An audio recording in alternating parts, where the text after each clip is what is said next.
This is awfully strange. I literally made it to Warszawa Zachodnia, Warsaw West.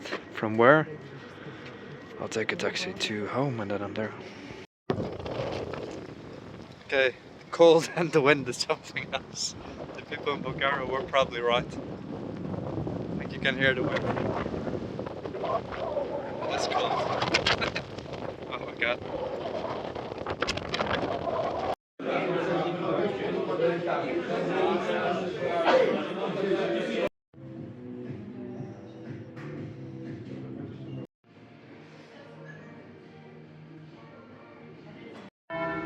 Welcome to my new neighbourhood, guys.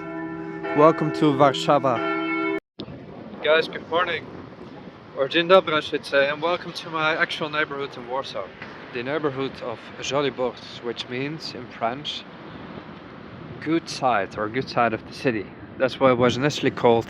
It's a pre-war district from before the Second World War.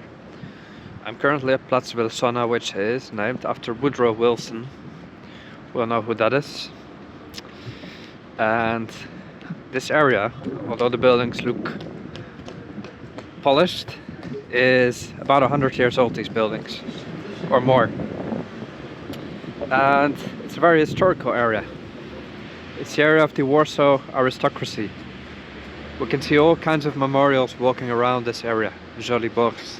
So in French it was Żoliborz, B-O-R-D, which is a good side, let's say, and it got eventually changed to Żoliborz, the Polish, well, variant, let's say.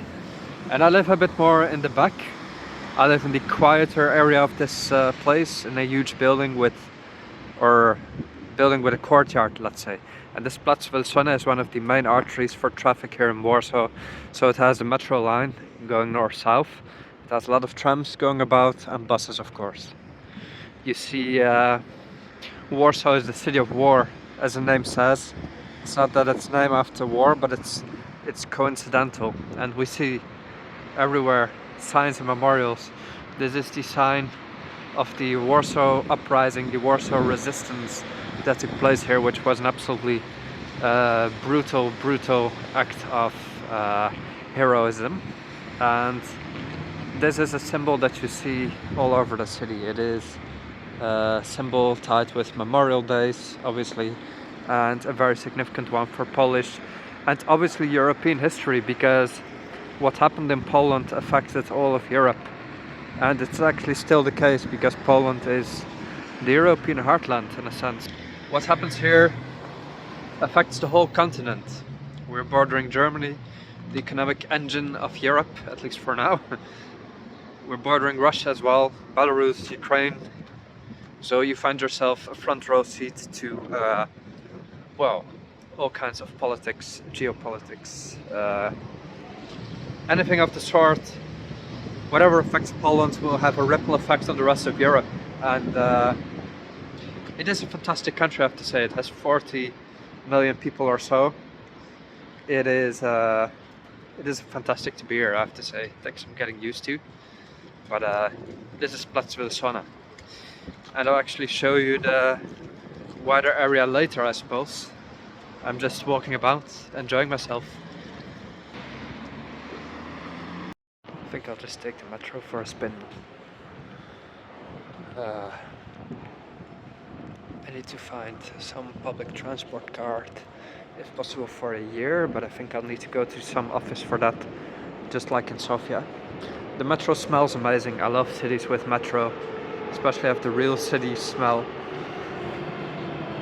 I love it here so far. Let's check this out. Warsaw city card. No, I need to... yeah, I need to go to some office.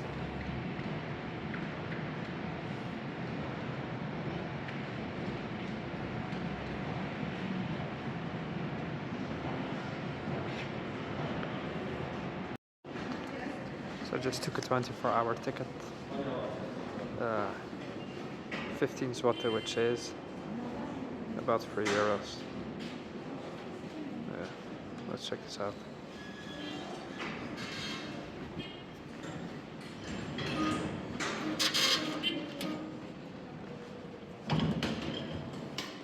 This is my metro right here, Platzwilsona.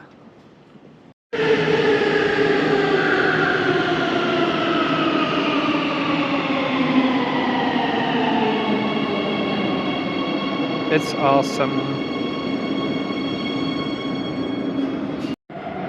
Direction of the center is Kabete, south.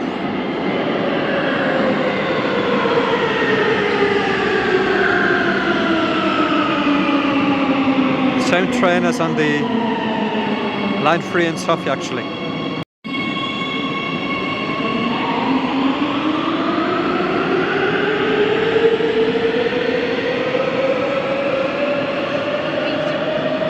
Right, I got off at the stop Centrum, which is, well, not the old town, but it's the literal center of the city, middle point, and I'll go try and find a public transport ticket, which might be challenged on Saturday.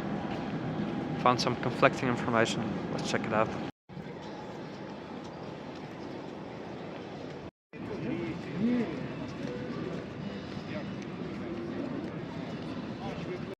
Right, I forgot it's actually Sunday now, not Saturday anymore. That's why it's not working, otherwise it would. I need to go somewhere else.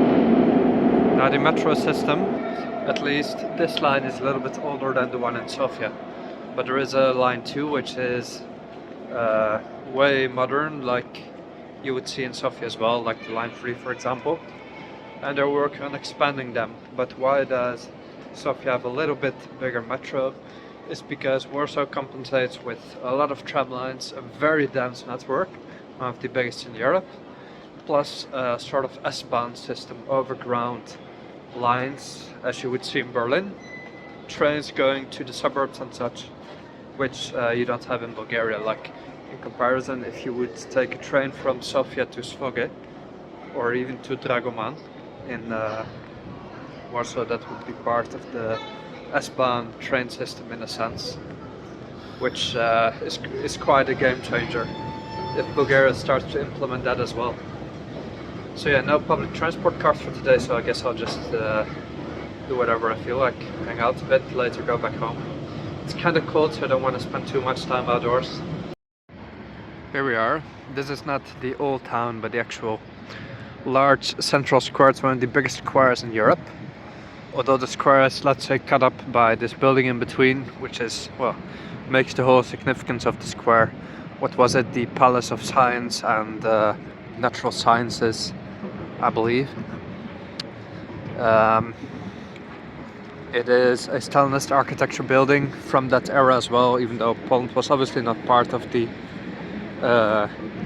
Soviet Union. It had some architecture given, let's say, as a wider range of influence of soft power or not so soft power of that era. Now, if anything happens in Poland, any demos or something, it's on this square and likely on the streets, and that goes from everywhere or everything, like the gay pride all the way until abortion protests or anything of the sort. Poland is widely divided on some topics, and obviously the national holidays are celebrated here, when you will see a whole wave of Polish flags all over the streets and squares and fireworks and whatnot. And that's the days when pretty much everybody comes together. For example, commemoration of the uprising of Warsaw, nobody's really divided on that topic. After all, people still live in the same country, and many people had obviously relatives lost. The whole Polish intelligentsia and all of the teachers, anyone with who could have made a significant difference nowadays. Obviously anyone, but what's particularly harsh is when the whole intellectual class of a country is just wiped away, which happened in Poland, which is just awful. But every life counts, obviously, but these people were obviously then particularly targeted, which makes the impact just devastating for generations on end. And that's where Poland differs a little bit in its modern day society, is that you need to know that this generational trauma of the Second World War had a wider impact here than in at least Bulgaria. Bulgaria has other traumas and generational things to process, but the Second World War weighs very heavily on Poland until this very day. Like all the architecture you see here is, well, I don't need to tell you, very new, and that's because the city was destroyed from the ground up. It wasn't bombed in the sense that Dresden in Germany was. It was destroyed from the ground down. The buildings were burned, demolished. Not all, but many. Many. And if you would have come here 100 years ago, this would have been a city as beautiful as, what should I say, an ancient, or not ancient, but just a gorgeous European city with Baroque, Art Nouveau streets lined with beautiful hotels and palace-like buildings. Nowadays we have this. I wouldn't call it ugly, because otherwise I wouldn't move here. But it's unrecognizable from what it was, and Warsaw has risen like a phoenix from the ashes. It has reinvented itself. It had to. It was literally destroyed and rebirthed itself, and that's the modern day heart of the Polish nation right here. And it's very interesting, honestly. You might look at first sight and think, oh, not an interesting city, it's not like Prague. Yes, it is not like Prague, but I don't want to live in Prague. I want to live in a city that's livable and not a tourist mecca, you know. I want this. I love it. So the central station right here, Warszawa Centralna. Warsaw has many stations, of which the most significant are Warszawa Centralna, Warszawa Zachodnia, which is Warsaw West, and Warszawa Wschodnia, which is Warsaw East. Trains in all directions internationally, previously also to Belarus and Russia, but that's over. But anywhere else you'll find.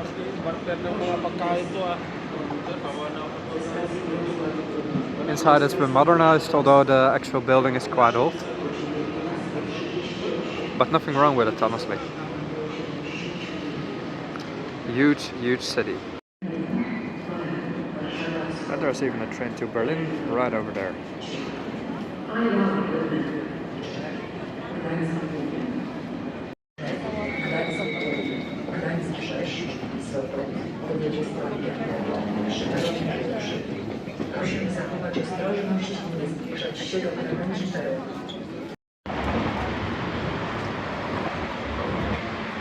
I'll show you the actual old town later. This is the reconstructed old town. But first a little bit of the urban sprawl of Warsaw. I'm taking the tram back home. And I'll try to get my phone battery replaced because it's reduced capacity. At least I can do something useful today.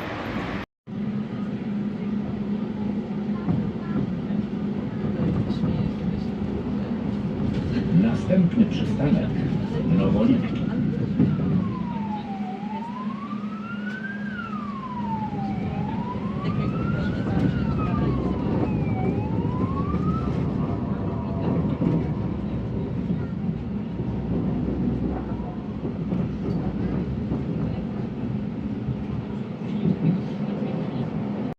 So even for the phone repair service, the guy couldn't do it today because there's limited time.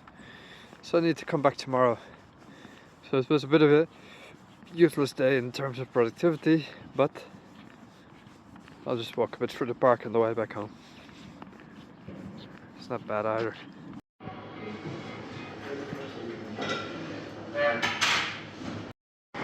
The city of Warsaw has prohibited smoking at all public transport stops.